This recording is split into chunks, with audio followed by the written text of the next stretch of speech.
Matang? Ano po yun? Sus. Tagalog, baloy, malagong eh. Si tama yun. Ang pabili nga po ng Afos. Ano po yung Afos?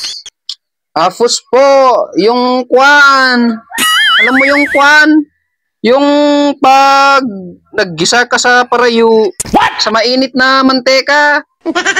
Oo, yung pag nilagay mo yung Afos, sir, ganun yung tunog niya. Naiihi ka po? Ay, nako! Kapisag. Sir nga po yung sabi mo, di naiihi ka. Hindi.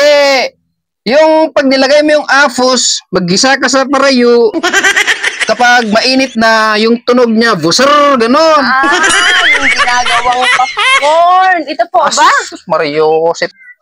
Ay, tama na mamatay nga tutulay. Busin. Busiya we, fulana, kanto buser. Busiya we. Mainit ang pato. Huwag kang sumasabay sa init ng tiyempo, ha? Ay, nako! Dispatchang mo na ako ng Afos, ta nagmamadali ako, yung niluluto ko doon madangi na, yung inapoy ko doon. Hindi ko nga naintindihan yung sinasabi mo. Nagbakasyon ako sa Manila. Mahigit bulang ako doon. Kaya ang galog na ako ngayon. Okay to. Bisa, ha? Bisa. Naloko na. Ay nga, dinabukik ka. Tagalog ka na ba? Vusa.